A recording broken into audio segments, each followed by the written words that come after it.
Tamika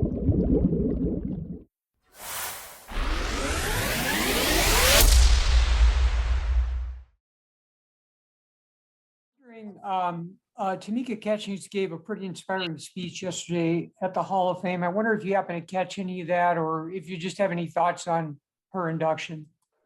I mean, who's worked harder than Tamika Catchings? And, we always talk about what she's done on the court, and that speaks for itself.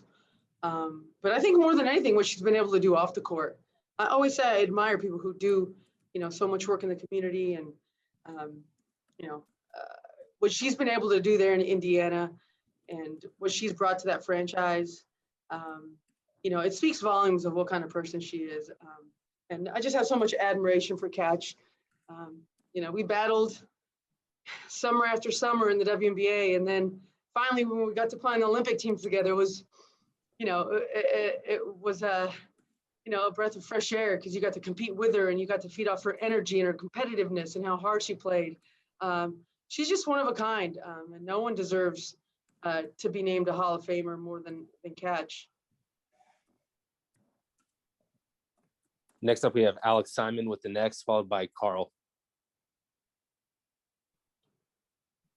Hi, Diana. I know you faced her twice last year after she left, but is there ever, you played with DeWanna for, longer than anybody but your wife. Is there a point where you get these moments and it's just like, hey, like, this is still weird, this is still, off when you're going to face off against her? I think we just had shoot around, and she was up on the scoreboard, and she still looks weird in that jersey to me.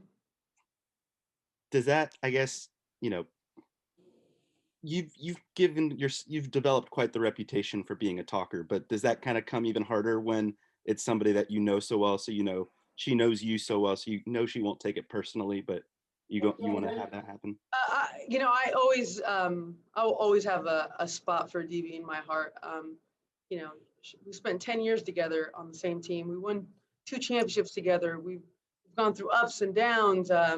We've had families simultaneously. We've been through a lot on the court and off the court. And I'm just happy that she's happy. Because when it comes down to it, you want to be in a place where you enjoy playing basketball. And, when I watch her play, she's enjoying basketball again. And for me, that's number one. And, I think she's been able to expand her game and the things that she can do on the court. And, that's what it's all about.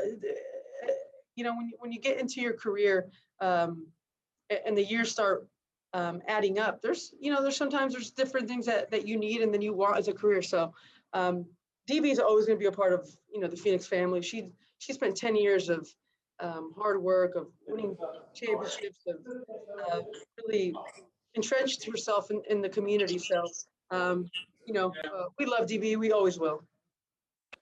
I will go over to Carl now, followed by Maggie.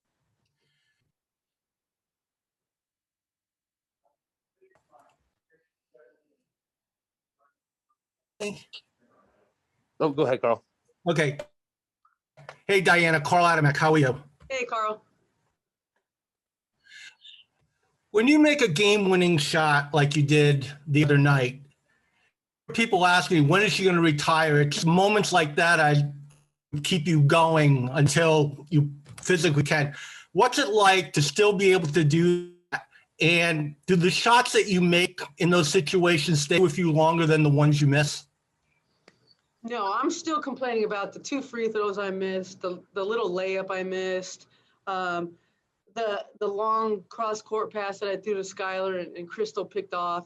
Those are the things that I remembered after the game. Everyone else, can talk about the shot, but I remember about the things that I need to correct and fix to make sure that our team gets a little bit better. And, I always say in those moments, you just can't care. You got to just really have confidence in the work that you've put in hour after hour, day after day. And, if that ball doesn't go in, I feel good about taking that shot. And, when it goes in, obviously, we feel a little bit better the next morning. Where's the attitude come from? Not everyone feels that way. I don't know. I just think you have to have, there's certain things about this game that if you over worry about or over analyze, it'll drive you crazy.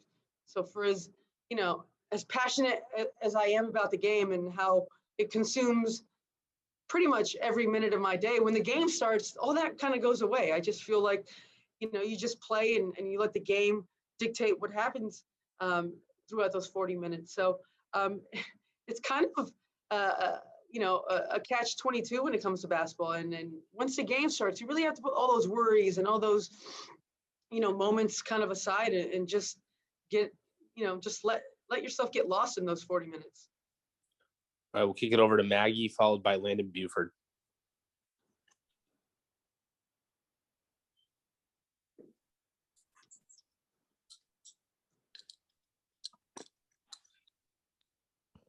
Oh, we have you, Maggie?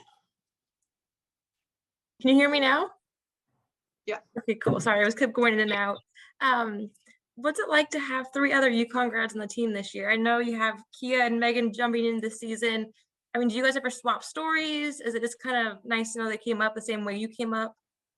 Yeah, recently, obviously, when we landed in Connecticut, all those memories start coming back to you. And I think we've all had moments where we kind of, think about the days that we spent, in Gamble on campus. And obviously, campus is a little bit different from when I went to school, where, it was pretty much nothing but Gamble. And now, campus has expanded. It's amazing. And, yesterday on the way to practice, we got to see Coach Ariema for about 10 minutes in the lobby. So that was fun for him to be able to see all of us. And, we kind of each represent a different, era of Huskies basketball, but it all ties us together. And, we kind of all share stories about nights at Ted's, which is probably the most important thing when you become a UConn Husky. When you're in UConn, or not, when you're in Connecticut, you probably don't have a lot of time this trip, but is there anything you have to do or any place you have to go whenever you come here? I wish we usually come, and it's, obviously we play tonight and we leave tomorrow morning, and I don't really get a chance to go to campus and see everyone. It's just nice to be back. The bus ride from the airport to the Mohegan Sun, a lot of nostalgia, pops into my head, all the memories, all the drives around the state and how beautiful it is. I really do miss it. I really hope to spend a little bit more time, this winter, maybe come out for a month or two and show Penny and Leo around and, hang with, Coach and his wife a little bit more. We have time for just a few more. Next up, we have Landon Buford, followed by Christos Saltis. Hey, D. Lauren Jackson and Yolanda Griffith are on the ballot today to be entered into the Hall of Fame in a couple. What are your thoughts about those two getting that honor? And I spoke to Sue yesterday. She said she'd be shocked if they don't get in. Oh, I mean, the two of them, when you say Hall of Fame and what that means for a basketball player, I think both of them, are the epitome of that. They played at the highest level in the WNBA for their countries, at the Olympic level.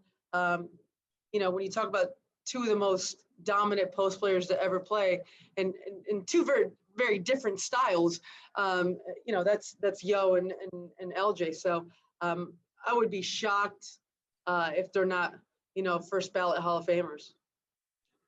All right, we're going to kick it over to Christos Saltis, followed by, I believe, Amir Chisel for our final two here. Hello, Diana. Hope you are doing well.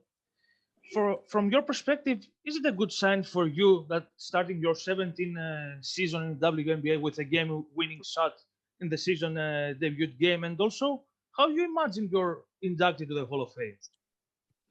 Oh yeah, it always feels good when you win the first game. I think overall as a team, when you kick off that first day with a win, it gives you a little bit more of, confidence in what you're doing and perspective, and it kind of, propels you to the next game. So that was really good. And, the Hall of Fame, I mean, as a little kid, you just watch, whether it was basketball Hall of Fame, football Hall of Fame, baseball Hall of Fame, and, you get that cool jacket. It's a dream come true for a lot of people. And, right now I feel like I still have a little bit more to write, but if that day ever comes, it'll be an amazing day for me and really for my family and for everyone who has a part in it. Because you don't get this far without the help of coaches, players, parents, family. I mean, the list goes on. And, I've always said I've been very lucky. Our final question will actually come from James. Oh, hi, Diana. Can you hear me? Yeah, I do. Yeah. I just want to ask you a question about the 20th anniversary of the league and how happy are you to see now?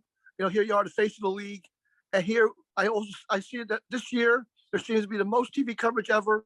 It seems like the pandemic, in some ways, has actually led to the WNBA getting what it should have gotten 20 years ago.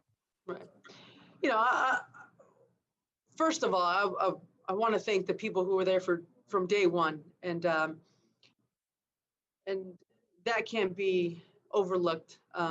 The people who've covered this league since day one in the media, the fans who've been here since day one. This recognition goes to a lot of people of 25 years, because that's a long time for a league.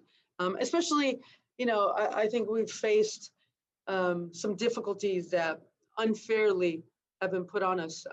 And I think we figured out, what this league stands for. And it's, it's a lot more than just basketball. It's a lot of the things that we go through personally as human beings off the court. And I think we've been able to relate that to people, and they see how much work we put into this. And it's a year-round thing. It just doesn't happen overnight. And we've devoted our lives and our careers to the game of basketball. So the recognition, it's for everyone who's participated in the WNBA, who's bought a ticket, who's tried out for a team, who's been on a roster. I mean, a lot of people have worked very hard to get the league to this point. I think